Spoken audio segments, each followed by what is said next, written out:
नमस्कार, मी रुही. आज आहे नागपंचमी.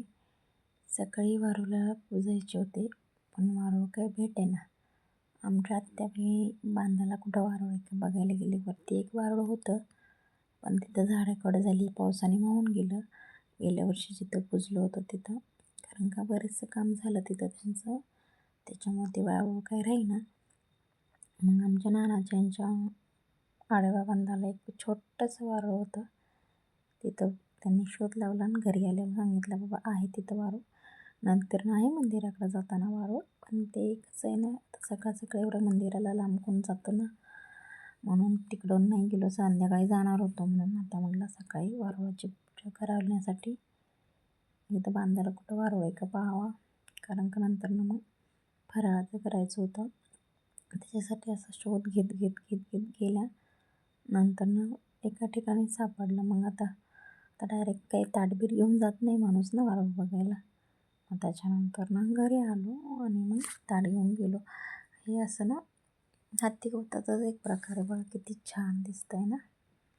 आणि एक गवताची पानं हाताला कापतात बरं का, रक्त पण येतं त्याने. असं परत संतर हे करून खाली गेलो होतं. मग मी नमा सोनू आत्याबाई असं करत गेलो खाली. आता चला मग आता पुढची प्रोसेस पाहूया. आता माझ्या आधी गेली होती सोनून, मी जरा उशीर आलो ना, म्हणे नात्याबाईंनी आधी पूजा करून घेतली होती. छोटंसंच वारूळ तिथं पहा. त्याची पूजा केली या दोघांनी. नंतर ना मी आणि सोनूने केली. त्याच्यानंतर ना घरी आलो. मग छोटंसं वारूळ तयार होतं. लाया दूध घेऊन आलं होतं पाण्यासहित.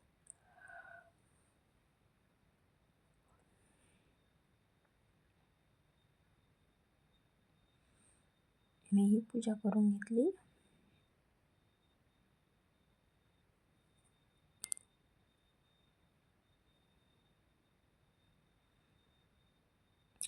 आज सोमवार, त्यातल्या त्यात नागपंचमी, डबल उपवास झाला. चालायचंच आता.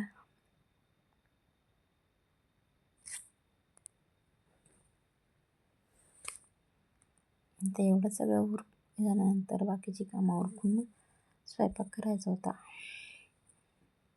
निरक्षणासाठी धागा बांधला जातो वारुळाला, तो पण घेऊन आलो होतो.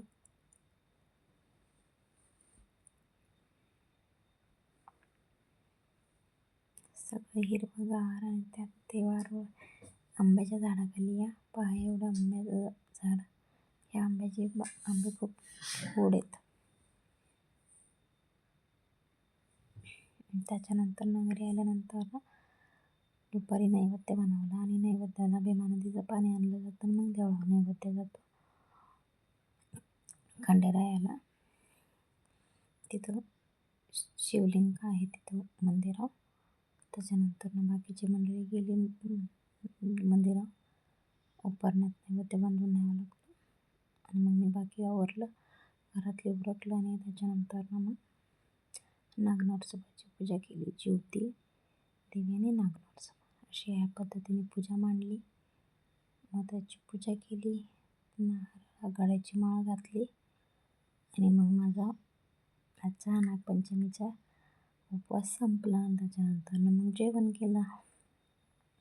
आता मला ज्या पद्धतीने पूजा येते त्या पद्धतीने मी पूजा केली. प्रत्येक ठिकाणची पूजा वेगळी असू शकते, मला जशी जमली तशी केली. असं म्हणतात ज्योती आणि नागनरसोबाची पूजा आपल्या मुलांसाठी केली जाते. त्यासाठी मी माझ्या मुलांसाठी ही पूजा केली. लाह्या, दूध, कानवले, पाणी, फुटाणे, नारळ असा नागनरसोबाला आणि ज्योती देवीला प्रसाद दाखवला. असा होता माझा आजचा हा दिवस. कसा वाटला नक्की सांगा कमेंट करून. तोपर्यंत धन्यवाद.